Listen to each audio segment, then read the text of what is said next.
Assalamualaikum warahmatullahi wabarakatuh. Jumpa lagi di channel YouTube Novi Maria Ulfa. Jangan lupa subscribe, like, komen di bawah ini ya. Kalau ada yang ingin ditanyakan atau ada yang butuh ditambah-tambah ini dari tips-tips saya gitu ya, boleh dituliskan di kolom komentar. Ya.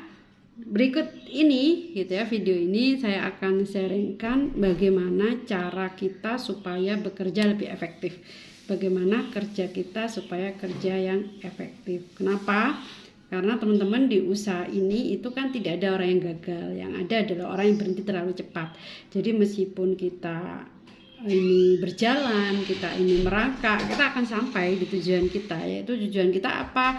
Kita sudah tahu garis finishnya, yaitu seperti mentor miliarder kita gitu ya, bisa pendapatan ratusan juta per bulan, bisa raih reward miliaran gitu. Karena garis finishnya sudah ada yang buktikan. Nah, kita mau mencapai ke sana. Kenapa kita perlu tahu bagaimana kinerja efektif ya, supaya kita ini bisa lebih cepat gitu. Kalau lebih cepat, kenapa kita harus lama-lamain gitu teman-teman?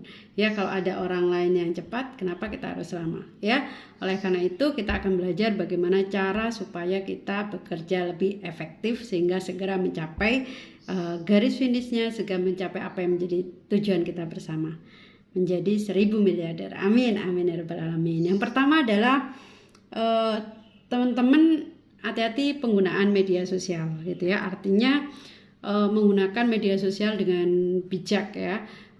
Kenapa? Karena kita ini bekerja online gitu ya, kita ini berbisnis online, kita memakai handphone gitu ya, menggunakan media sosial. Tapi kadang-kadang apalagi mendekat lebaran nih gitu ya, ini kan udah banyak tuh baju-baju apa gitu ya, hijab lucu-lucu apapun gitu ya. Jadinya kita scroll gitu ya, scroll yang nggak menunjang di bisnis kita gitu. Jadinya akhirnya kita tanpa sadar kita udah kehabisan banyak waktu gitu teman-teman. Ya misalnya pagi saya ini harus silaturahim nih, kenalan gitu ya dengan teman-teman di media sosial, kita bercerita gitu ya, kita keluar rumah, terus kita mau melakukan hal ini gitu supaya nggak ganggu juga tugas kita sebagai istri. Misalnya yang istri kita mau pagi bersih-bersih mau apa, tapi karena kita udah pegang HP dan kita ini scrollnya hal-hal yang nggak manfaat, hal-hal yang nggak kita tulis sebagai perencanaannya gitu ya, pokoknya cuma lihat misalnya jualan baju atau apa gitu ya, lama-lama kita akan tanpa sadar sudah seharian kita nggak ngapa-ngapain kan, kita nggak dapatkan apa-apa. Nah itu perlu perlu diantisipasi. Yang kedua adalah kita suka menunda-nunda nih. Nah itu hati-hati, terutama yang kayak bekerja gitu ya, bekerja sebagai karyawan itu kan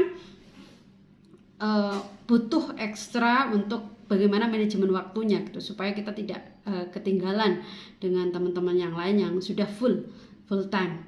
Meskipun begitu, yang sudah full kayak ibu rumah tangga, kalau nggak melakukan manajemen waktu yang benar, kalau ya suka menunda-nunda, ya sama nanti hasilnya, malah justru lebih baik orang yang bekerja tetapi manajemen waktunya bagus gitu ya. Jadi kerjakan apa yang harus dilakukan, yang sudah direncanakan sebelumnya, dan jangan ditunda. Jadi supaya nggak menumpuk, akhirnya kita jadi malas mengerjakan, akhirnya kita jadi uring-uringan gitu ya, ngerasanya wah aku ini sudah kayaknya kehabisan waktu gitu, padahal karena kita tidak manajemen waktu dengan baik.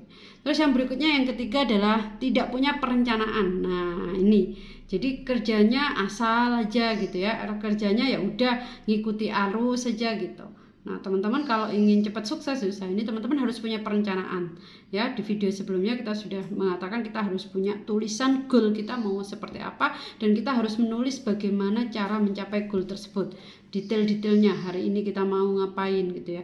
Kalau saya biasa lakukan di malam hari gitu ya, malam hari saya lakukan besok pagi itu jam sekian saya mau menghubungi siapa nih, saya mau telepon siapa, saya mau japri WA siapa, saya mau silaturahim menceritakan manfaatnya ke siapa, saya mau menghubungi mitra saya siapa gitu ya, untuk tanya kendalanya di lapangan, atau untuk mensupport gitu ya, apa yang bisa dibantu dan lain sebagainya. Terus juga belajar gitu ya, belajar membaca bukunya, membaca buku apa gitu. Nah itu ditulis teman-teman, direncanakan gitu ya, jadinya kita akan lebih efektif gitu. Kalau kita nggak merencanakan itu ya teman-teman kita udah mencapai goal-goalnya, kitanya masih belum gitu ya, kita nanti bisa bilang indah pada waktunya gitu ya. Ya keliru ya, kita ngomong indah pada waktunya itu ketika kita sudah ikhtiar pol-polan, ketika kita sudah berdoa pol-polan gitu. Kalau kita bersembunyi dengan kemalasan kita, dengan penundaan kita, dengan kita ngomong indah pada waktunya, ya nanti kita akan ketinggalan jauh nih gitu dari teman-teman kita. Terus berikutnya adalah multitasking gitu ya. Nah itu sudah ada ini ya eksperimennya, kita beberapa leader melakukan eksperimen bagaimana multitasking itu bikin kita nggak efektif, kita akan jauh lebih lambat beberapa waktu gitu ya, 80% lebih lambat dibandingkan orang yang fokus. Nah itu sudah ada eksperimennya teman-teman. Jadi kalau teman-teman kerjanya nggak fokus nih, semuanya dilakuin gitu ya,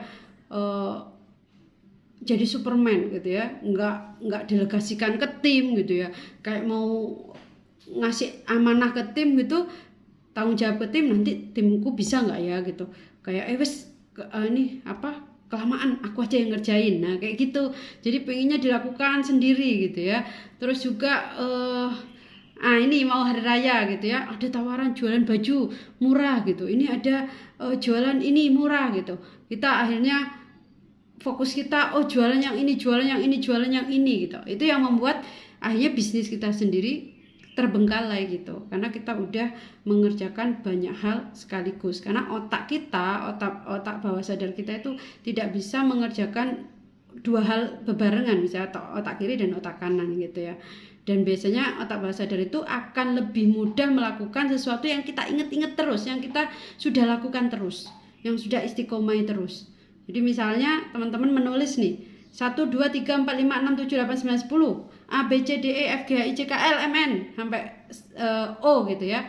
Itu mudah daripada digandeng gitu, 1 A, 2 B, 3 C. Kenapa? Karena kita ini akan mudah melakukan sesuatu yang di alam bawah sadar kita yang sudah kita lakukan sering. Nah kalau teman-teman sudah melakukan bisnis ini ya, sudah istiqomah tuh, sudah bisa, ya udah lakukan itu terus. Kalau teman-teman mulai sesuatu yang baru, maka masih belajar lagi gitu ya, masih mengulang lagi. Nah itu akan memundurkan waktu kita, kinerja kita jadi nggak efektif teman-teman, jadi lebih lama. Jadi mending apa yang sudah kita ini lakukan, ya udah itu diistiqomahin, nanti akan lama-lama teman-teman akan jauh lebih cepat, jauh lebih ahli gitu ya. Terus yang berikutnya adalah terakhir, yaitu tidak membuat skala prioritas. Nah jadi ditanya gitu, tujuannya ini apa gitu, dalam jangka dekat itu masih nggak tahu gitu, saya masih bingung ini saya mau melakukan yang mana gitu, saya melakukan yang mana gitu. Itu kenapa harus ditulis teman-teman, supaya teman-teman bisa menentukan skala prioritas mana yang paling harus dilakukan terlebih dahulu, sehingga teman-teman akhirnya bisa lebih fokus menjalankannya, bisa lebih efektif waktunya, dan bismillah bisa lebih cepat. Insya Allah kalau teman-teman lakukan ini, teman-teman akan bisa cepat sukses seperti leader-leader sukses, seperti para prayer reward, seperti orang-orang yang sudah menjadi bukti gitu ya untuk kesuksesan di bisnis ini. Terima kasih dari saya. Mohon maaf jika ada salah-salah kata. Selamat belajar dan mempraktekkan dan mengajarkan kembali. Jangan lupa like, komen, dan share jika bermanfaat. Terus tulis di kolom komentar ya teman-teman semua. Sukses untuk kita semua. Salam baitullah, Allahu Akbar, salam miliarder, sukses, sehat, kaya, berkah, Allahu Akbar.